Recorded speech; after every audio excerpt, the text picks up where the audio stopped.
ഞാൻ വന്നത് ഹീറോയിനായിട്ട് തന്നെയാണ്.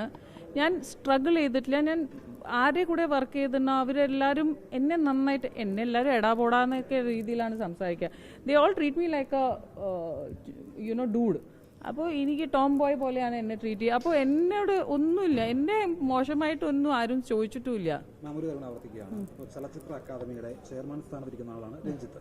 ഞാൻ നേരത്തെ ചോദിച്ചിരുന്നു, ആ രഞ്ജിത്തിനെതിരെ ഇത്തരത്തിലൊരു ആരോപണം, ഗുരുതര സ്വഭാവമുള്ള ആരോപണമാണ്. പ്രത്യേകിച്ച് ഹേമ കമ്മിറ്റി റിപ്പോർട്ട് പുറത്തു വന്നതിന് പിന്നാലെയാണ് ഇങ്ങനൊരു ആരോപണം വരുന്നത്.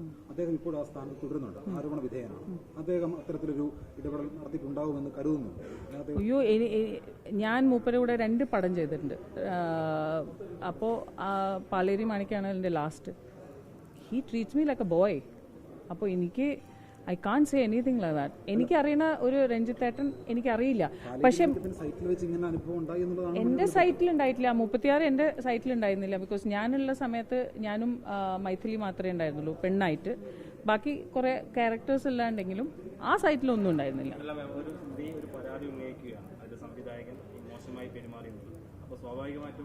ഞാൻ ഷോക്കാണ്.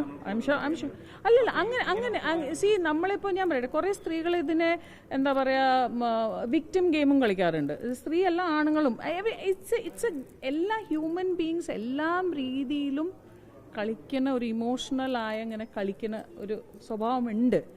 അതിൽ നല്ല സീരിയസ് ആയ കേസസ് ചിലപ്പോൾ ഡൈല്യൂട്ട് ആവുകയാണ്. അതാണ് ഏറ്റവും സാഡസ്റ്റ് പാർട്ട്.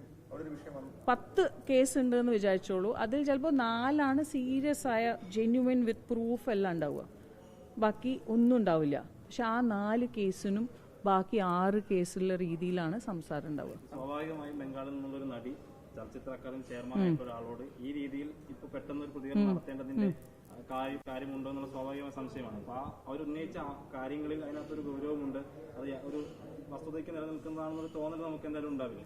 അല്ല, ഒബ്വിയസ്ലി ആ കുട്ടി അത്ര ഒരു അവർ വന്നിട്ട് ഇങ്ങനെ സംസാരിക്കുന്നുണ്ടെങ്കിൽ I am sure something must be serious. അത് ഇത്ര വർഷങ്ങൾ കഴിഞ്ഞിട്ട് അവർ സംസാരിക്കുന്നുണ്ടെങ്കിൽ അപ്പോൾ അവർ എവിടെയോ ഇമോഷണലായിട്ട് അത് ബാധിച്ചിട്ടുണ്ടാവും. ഓ, അതൊന്ന് ഐ എം സോറി. നിങ്ങൾ മീഡിയ നിങ്ങൾ വെറുതെ ഇതാണ് ഞാൻ പറഞ്ഞത്. എങ്ങനെയാണ് ഇപ്പം ഞാനിവിടെ നിന്ന് സംസാരിക്കാൻ പിന്നെ ഞാൻ സംസാരിക്കില്ല വെറുതെ. ഇത് കാണിക്കൂല, നിങ്ങൾ എഡിറ്റ് ചെയ്യും. അല്ല, ഈ ഹേമ കമ്മിറ്റി ഒരു ചരിത്രമാണ്. അത് സ്ത്രീകൾക്ക് വേണ്ടിയിട്ടാണ് ആ കമ്മിറ്റി ഉണ്ടാക്കിയത്.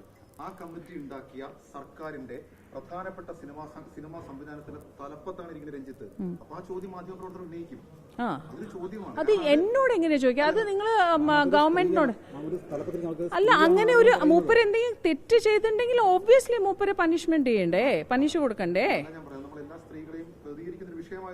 അതെ, അങ്ങനെ പറയൂ. പക്ഷേ മൂപ്പര് എന്ത് നിൽക്കണു അവിടെ മാറ്റണ്ടേ എന്നൊക്കെ പറഞ്ഞാൽ ചോദിച്ചാൽ എനിക്ക് പറയാൻ പറ്റില്ല. അതൊക്കെ ഗവൺമെന്റ് അല്ലേ ഡിസൈഡ് ചെയ്യണ്ടേ. അല്ല, അങ്ങനെ ചെയ്ത് എന്തെങ്കിലും അതിൽ അതാ ഞാൻ പറഞ്ഞത്, അതിന് എന്തെങ്കിലും ഒരു എന്താ പറയാ ജെന്യൂനിറ്റി ഉണ്ടെങ്കിൽ അതല്ല ഏത് കേസാണെങ്കിലും ഐ തിങ്ക് നിലപാടും നമ്മളെ ലോ വേഗം എടുക്കണം എന്നാണ് ഞാൻ പറയുന്നത്. അവിടെയാണ് നമ്മൾ ഇതൊക്കെ ഞാൻ പറഞ്ഞില്ലേ 12-13 വർഷമായിട്ട് ഞാൻ ഒരു കേസ് അതൊക്കെ ഹേമ കമ്മിറ്റിയിൽ ആക്ച്വലി വരണം. ബിക്കോസ് നമ്മൾ സ്ത്രീ റെസ്പെക്ട്, നമ്മൾ സെൽഫ് റെസ്പെക്ട് കിട്ടാത്തൊരു സ്ഥലത്ത് നമ്മൾ വർക്ക് ചെയ്യുമ്പോൾ നമ്മൾ പ്രതികരിക്കണം. 12-13 വർഷം മുമ്പേ ഞാൻ പ്രതികരിച്ച ഒരു സാറിന് ഇന്നും ഞാൻ കേസ് ഇത് ചെയ്യാണ്. എത്ര കാശ് എൻ്റെ പോകുന്നുണ്ട്?